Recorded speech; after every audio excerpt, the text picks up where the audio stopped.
THE WRECKER by Robert Louis Stevenson. Chapter 14. The Cabin of the Flying Scud. The sun of the morrow had not cleared the morning bank. The lake of the lagoon, the islets, and the wall of breakers now beginning to subside, still lay clearly pictured in the flushed obscurity of early day, when we stepped again upon the deck of the Flying Scud. Nares, myself, the mate, 2 of the hands, and 12 bright virgin axes, in war against that massive structure. I think we all drew pleasurable breath. So profound in man is the instinct of destruction, so engaging is the interest of the chase. For we were now about to taste, in a supreme degree, the double joys of demolishing a toy and playing hide the handkerchief, sports from which we had all perhaps desisted since the days of infancy. And the toy we were to burst in pieces was a deep-sea ship, and the hidden good for which we were to hunt was a prodigious fortune. The decks were washed down, the main hatch removed, and a gun-tackle purchase rigged before the boat arrived with breakfast.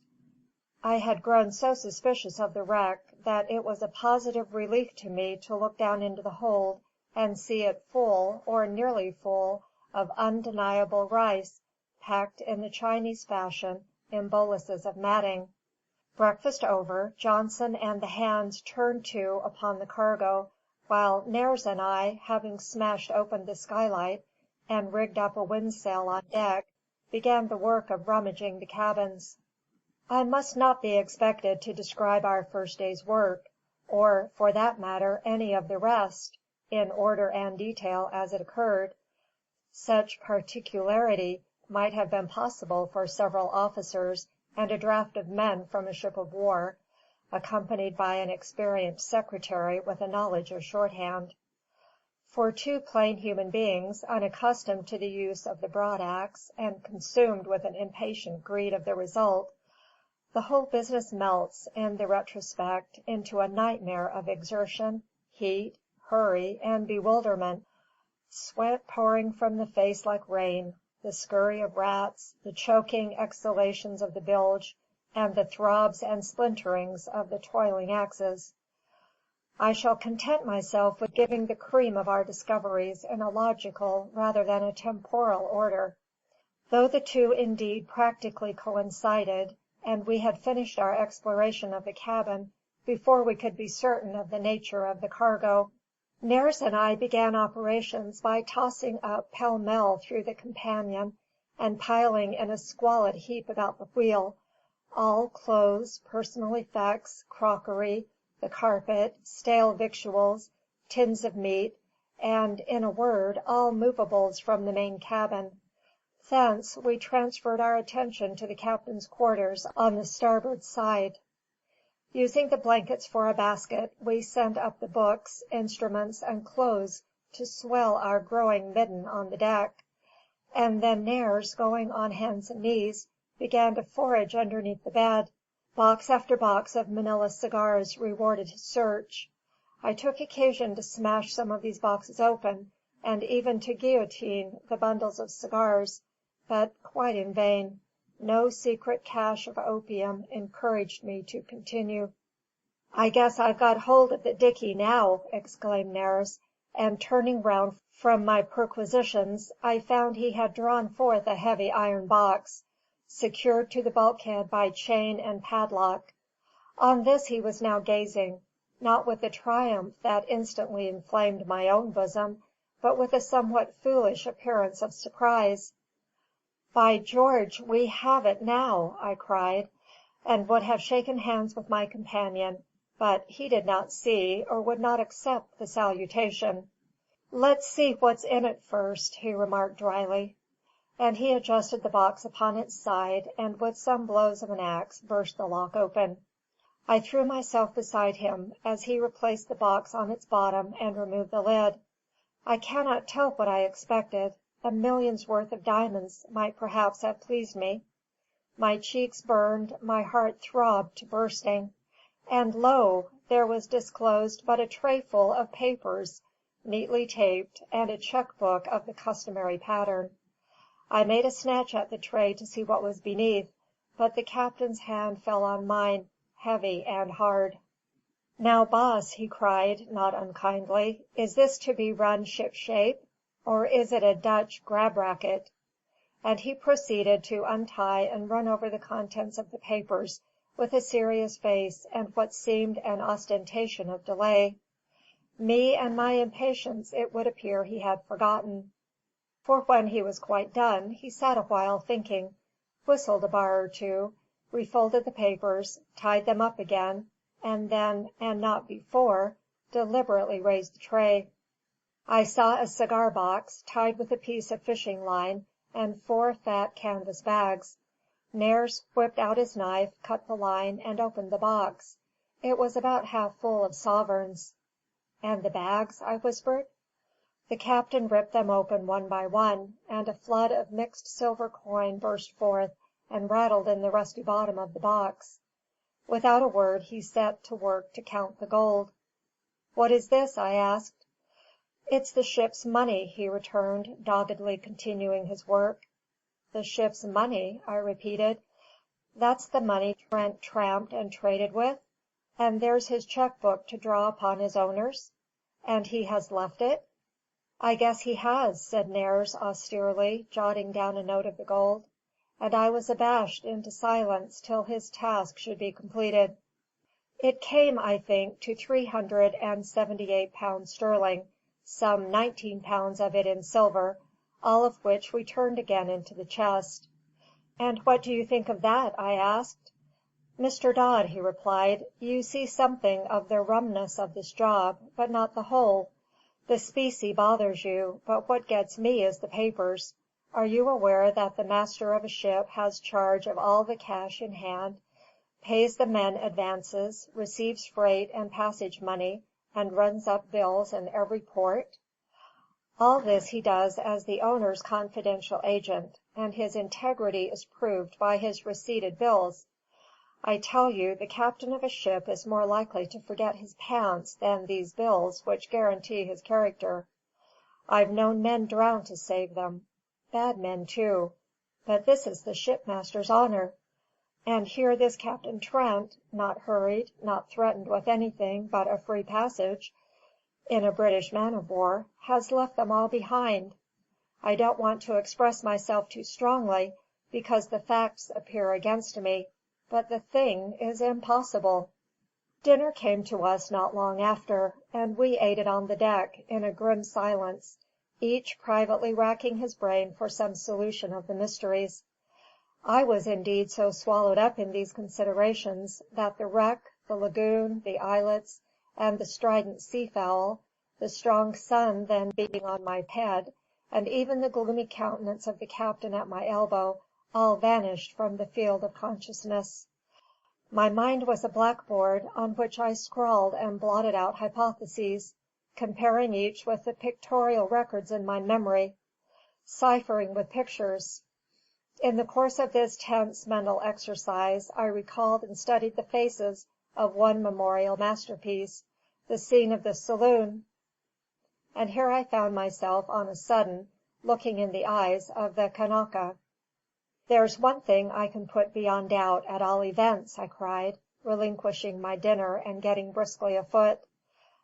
"There was that Kanaka I saw in the bar with Captain Trent, the fellow the newspapers and the ship's articles made out to be a Chinaman. I mean to rout his quarters out and settle that." "All right," said Nares. "I'll lazy off a bit longer, Mr. Dodd. I feel pretty rocky and mean." We had thoroughly cleared out the 3 after compartments of the ship. All the stuff from the main cabin and the mate's and captain's quarters lay piled about the wheel; but in the forward stateroom, with the 2 bunks, where Nares had said the mate and cook most likely berthed, we had as yet done nothing. Thither I went. It was very bare. A few photographs were tacked on the bulkhead, one of them indecent. A single chest stood open, and, like all we had yet found, it had been partly rifled. An armful of 2-shilling novels proved to me beyond a doubt it was a European's. No Chinaman would have possessed any, and the most literate Kanaka conceivable in a ship's galley was not likely to have gone beyond one. It was plain, then, that the cook had not berthed aft, and I must look elsewhere. The men had stamped down the mess and driven the birds from the galley, so that I could now enter without contest. One door had been already blocked with rice. The place was in part darkness, full of a foul, stale smell, and a cloud of nasty flies. It had been left, besides, in some disorder, or else the birds, during their time of tenancy, had knocked the things about, and the floor, like the deck before we washed it, was spread with pasty filth. Against the wall, in the far corner, I found a handsome chest of camphor wood, bound with brass, such as Chinamen and sailors love, and indeed all of mankind that plies in the Pacific. From its outside view I could thus make no deduction, and, strange to say, the interior was concealed. All the other chests, as I have said already, we had found gaping open, with their contents scattered abroad. The same remark we found to apply afterwards in the quarters of the seamen. Only this camphor wood chest, a singular exception, was both closed and locked.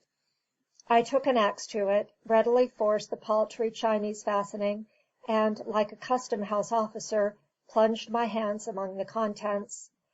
For some while I groped among linen and cotton, then my teeth were set on edge with silk, of which I drew forth several strips covered with mysterious characters, and these settled the business, for I recognized them as a kind of bed-hanging popular with the commoner class of the Chinese.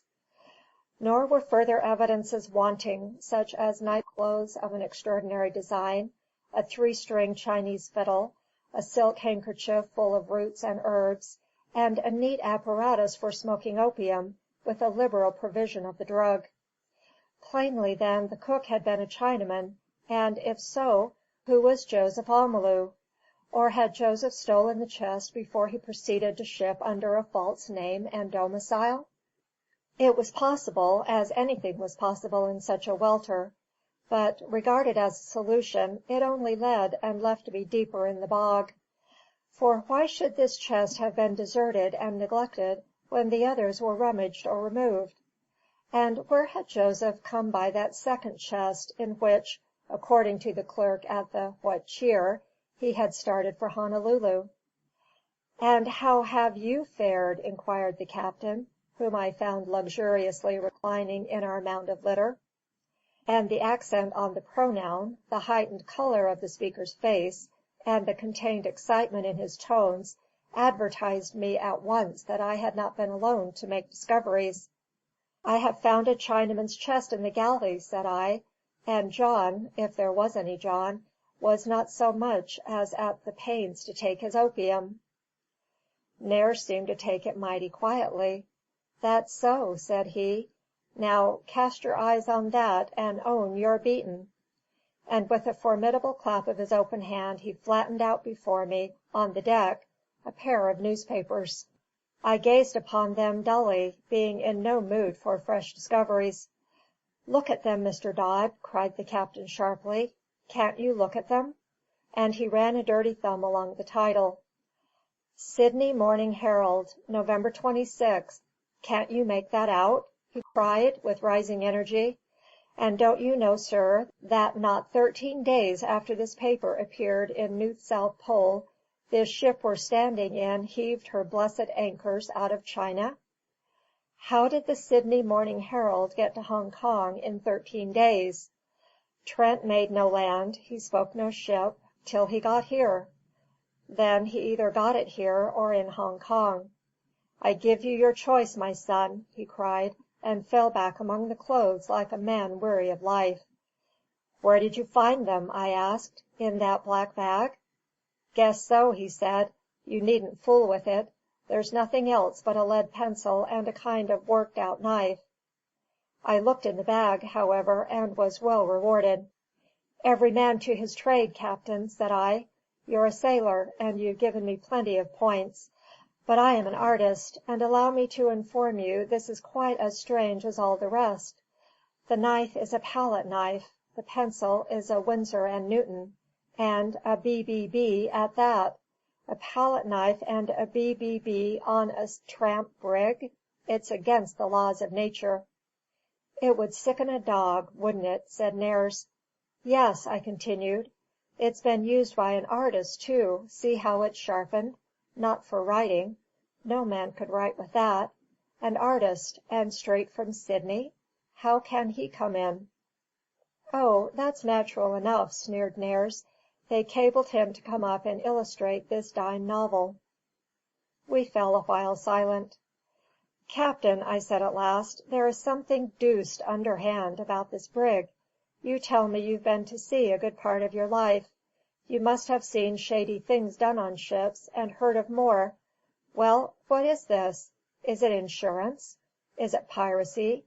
What is it about? What can it be for?" "Mr. Dodd," returned Nares, "you're right about me having been to sea the bigger part of my life. And you're right again when you think I know a good many ways in which a dishonest captain mayn't be on the square, nor do exactly the right thing by his owners, and altogether be just a little too smart by 99 3/4. There's a good many ways, but not so many as you'd think. And not one that has any mortal thing to do with Trent. Trent and his whole racket has got to do with nothing. That's the bedrock fact. There's no sense to it, and no use in it, and no story to it. It's a beastly dream. And don't you run away with that notion that landsmen take about ships. A society actress don't go around more publicly than what a ship does, nor is more interviewed, nor more humbugged, nor more run after by all sorts of little fussinesses in brass buttons. And more than an actress, a ship has a deal to lose. She's capital, and the actress only character, if she's that. The ports of the world are thick with people ready to kick a captain into the penitentiary if he's not as bright as a dollar, and as honest as the morning star. And what with Lloyd keeping watch, and watch in every corner of the 3 oceans, and the insurance leeches, and the consuls, and the customs bugs, and the medicos, you can only get the idea by thinking of a landsman watched by 150 detectives, or a stranger in a village down east." "Well, but at sea?" I said. "You make me tired," retorted the captain. "What's the use, at sea? Everything's got to come to bearings at some port, hasn't it? You can't stop at sea for ever, can you? No. The Flying Scud is rubbish. If it meant anything, it would have to mean something so almighty intricate that James G. Blaine hasn't got the brains to engineer it. And I vote for more axing, pioneering, and opening up the resources of this phenomenal brig, and less general fuss," he added, arising. "The dime museum symptoms will drop in of themselves, I guess, to keep us cheery." But it appeared we were at the end of discoveries for the day, and we left the brig about sundown, without being further puzzled or further enlightened.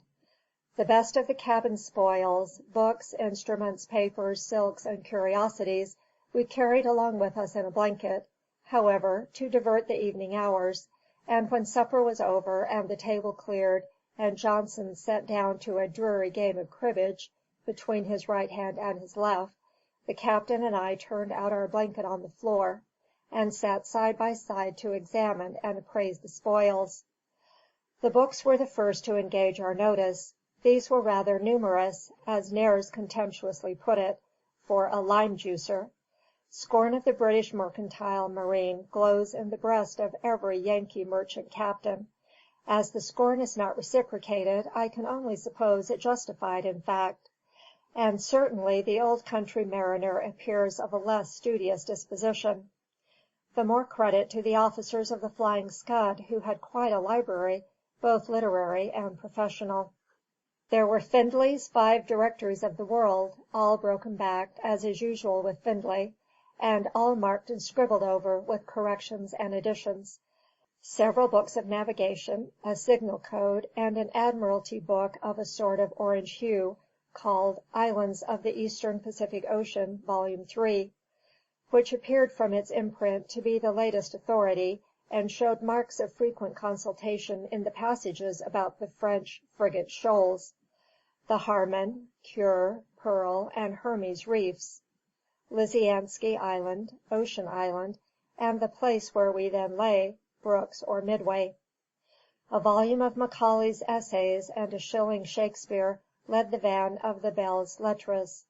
The rest were novels, several Miss Braddons, of course, Aurora Floyd, which has penetrated to every isle of the Pacific, a good many cheap detective books, Rob Roy, Auerbach's Auf der Hohe in the German, and a prize temperance story, pillaged, judged by the stamp, from an Anglo-Indian circulating library. "The Admiralty man gives a fine picture of our island," remarked Nares, who had turned up Midway Island. "He draws the dreariness rather mild, but you can make out he knows the place." "Captain," I cried, "you've struck another point in this mad business. See here," I went on eagerly, drawing from my pocket a crumpled fragment of the Daily Occidental which I had inherited from Jim. "Misled by Hoyt's Pacific Directory? Where's Hoyt?" "Let's look into that," said Nares. "I got that book on purpose for this cruise." Therewith he fetched it from the shelf in his berth, turned to Midway Island, and read the account aloud. It stated with precision that the Pacific Mail Company were about to form a depot there, in preference to Honolulu, and that they had already a station on the island. "I wonder who gives these Directory men their information," Nares reflected. "Nobody can blame Trent after that. I never got in company with square lying. It reminds a man of a presidential campaign." "All very well," said I. "That's your Hoyt, and a fine tall copy. But what I want to know is, where is Trent's Hoyt?" "Took it with him," chuckled Nares. "He had left everything else, bills and money, and all the rest. He was bound to take something, or it would have aroused attention on the Tempest. Happy thought, says he, let's take Hoyt." "And has it not occurred to you," I went on, "that all the Hoyts in creation couldn't have misled Trent, since he had in his hand that red Admiralty book, an official publication, later in date, and particularly full on Midway Island?" "That's a fact," cried Nares. "And I bet the first Hoyt he ever saw was out of the Mercantile Library of San Francisco.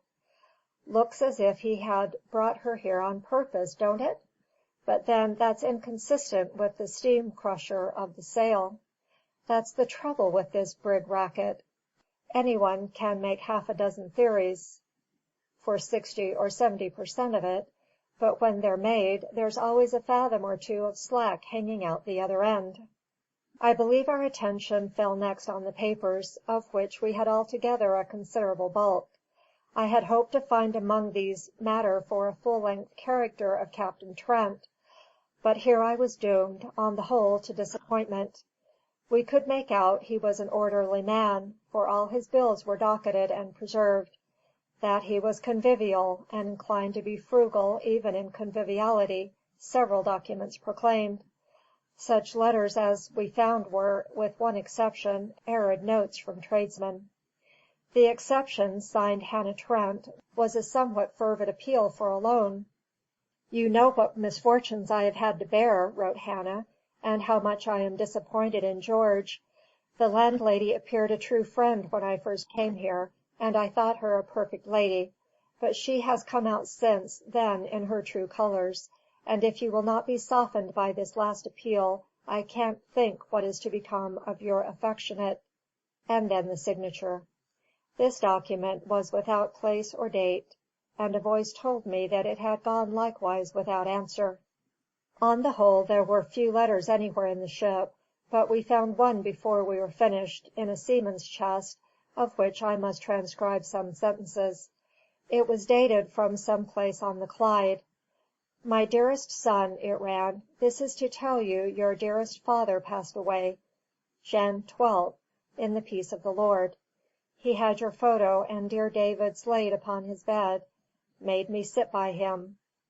'Let's be a' together,' he said, and gave you all his blessing. Oh, my dear laddie, why were nie you or Davy here?" He would have had a happier passage. He spoke of both of ye all night most beautiful, and how ye used to stravage on the Saturday afternoons, and of old Kelvinside. Sooth the tune to me, he said, though it was the Sabbath, and I had to sooth him Kelvin Grove. And he looked at his fiddle, the dear man. I canna bear the sight of it, he'll never play it mair. Oh, my lamb, come home to me, I'm all by my lane now. The rest was in a religious vein and quite conventional. I have never seen any one more put out than Nares when I handed him this letter. He had read it but a few words before he cast it down. It was perhaps a minute ere he picked it up again, and the performance was repeated the third time before he reached the end. "It's touching, isn't it?" said I. For all answer, Nares exploded in a brutal oath, and it was some half an hour later that he vouchsafed an explanation. "I'll tell you what broke me up about that letter," said he. "My old man played the fiddle, played it all out of tune. One of the things he played was Martyrdom. I remember, it was all martyrdom to me. He was a pig of a father, and I was a pig of a son, but it sort of came over me, I would like to hear that fiddle squeak again. Natural," he added. "I guess we're all beasts." "All sons are, I guess," said I. "I have the same trouble on my conscience. We can shake hands on that." Which, oddly enough perhaps, we did. Amongst the papers we found a considerable sprinkling of photographs, for the most part either of very debonair looking young ladies, or old women of the lodging house persuasion. But one among them was the means of our crowning discovery. "They're not pretty, are they, Mr. Dodds?" said Nares, as he passed it over. "Who?" I asked, mechanically taking the card (it was a quarter plate) in hand, and smothering a yawn, for the hour was late, the day had been laborious, and I was wearying for bed. "Trent and Company," said he. "That's a historic picture of the gang." I held it to the light, my curiosity at a low ebb. I had seen Captain Trent once, and had no delight in viewing him again. It was a photograph of the deck of the brig, taken from forward, all in apple pie order, the hands gathered in the waist, the officers on the poop. At the foot of the card was written "Brig Flying Scud, Rangoon," and a date, and above or below each individual figure the name had been carefully noted. As I continued to gaze, a shock went through me. The dimness of sleep and fatigue lifted from my eyes, as fog lifts in the Channel, and I beheld with startled clearness the photographic presentation of a crowd of strangers. J. Trent, Master, at the top of the card, directed me to a smallish, weazened man, with bushy eyebrows and a full white beard, dressed in a frock coat and white trousers, a flower stuck in his buttonhole, his bearded chin set forward, his mouth clenched with habitual determination. There was not much of the sailor in his looks, but plenty of the martinet. A dry, precise man, who might pass for a preacher in some rigid sect, and whatever he was, not the Captain Trent of San Francisco. The men, too, were all new to me, the cook, an unmistakable Chinaman, in his characteristic dress, standing apart on the poop steps. But perhaps I turned on the whole with the greatest curiosity to the figure labelled E. Goddedaal, first off. He whom I had never seen. He might be the identical. He might be the clue and spring of all this mystery, and I scanned his features with the eye of a detective. He was of great stature, seemingly blond as a Viking, his hair clustering round his head in frowsy curls, and two enormous whiskers, like the tusks of some strange animal, jutting from his cheeks. With these virile appendages, and the defiant attitude in which he stood, the expression of his face only imperfectly harmonized. It was wild, heroic, and womanish looking, and I felt I was prepared to hear he was a sentimentalist, and to see him weep. For some while I digested my discovery in private, reflecting how best, and how with most of drama, I might share it with the captain.